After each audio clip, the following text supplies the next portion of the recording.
Market days ఏమైనా పెట్టుకున్నారా sir? ప్రక్షాళన అంటున్నారు, విధ్వంసమే జరిగింది లాస్ట్ 5 years. మీరు చూస్తే గత 100 రోజులు అనే కార్యక్రమాలు ఆల్రెడీ చేసాం కదా. గతంలో ఐటీ మంత్రి గారు ఎప్పుడు ఐటీ కంపెనీలతో విశాఖపట్నంలో సమావేశం ఏర్పాటు చేసుకోవాలా 5 సంవత్సరాల్లో.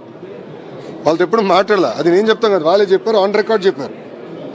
అండ్ ఐ థింక్ ఐటీ మంత్రి గారు ఈ ఊరే అనుకుంటా.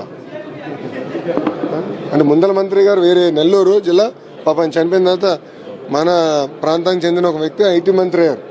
ఆయన కోడిగుడ్ల గురించి మాట్లాడాడు తప్ప ఈనాడు ఐటీ గురించి, పెట్టుబడుల గురించి ఏం మాట్లాడాల. మేము ఒక ఫోకస్డ్కి వెళ్తున్నాం.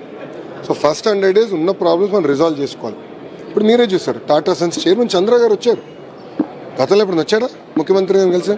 ఆయన వచ్చి ఆంధ్ర రాష్ట్రానికి పెట్టుబడులు ఎట్లా అట్రాక్ట్ చేయాలని దానిపైన ఒక టాస్క్ ఫోర్స్ వేస్తున్నామంటే ఆయన వైస్ చైర్పర్సన్గా ఉంటానని చెప్పారు. అంటే ముఖ్యమంత్రి గారు చైర్పర్సన్గా, చంద్ర గారు లాంటి వ్యక్తి వైస్ చైర్పర్సన్గా ఉంటారు. మీరు ఇప్పుడు చూడండి ఎంత యాక్టివిటీ మొదలైన వైద్యం. కనీసం వైద్యం గురించి అందరూ మాడుకుంటున్నారు, ఆంధ్ర రాష్ట్రం గురించి అందరూ మాడుకుంటున్నారు. గతంలో ఎవరు మాట్లాడేవారు కాదు, ఎవరు వచ్చేవారు కాదు, ముఖ్యమంత్రి గారు ఇంటి బయటకు వచ్చేవారు కాదు. అనేక సమస్యలు ఉండేది. ఇప్పుడు చూస్తే ముఖ్యమంత్రి గారు బాగా తిరుగుతున్నారు, మంత్రులందరూ పరిగెత్తిస్తున్నారు, పారిశ్రామికవేత్తలు కూడా ఇప్పుడు రాని విధంగా ఇప్పుడు మళ్ళీ ఆంధ్ర రాష్ట్రానికి వస్తున్నారు.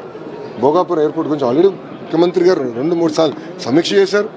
గౌరవ కేబినెట్ శాఖ మంత్రివర్యులు, సివిలేషన్ మంత్రివర్యులు రామ్మోహన్ నాయుడు గారు కూడా సీరియస్గా దాన్ని టైం కన్నా ముందలు చేయాలన్న లక్ష్యంతో పనిచేస్తున్నారు. సో ఇవన్నీ ఇప్పుడు సెట్ చేస్తున్నారు.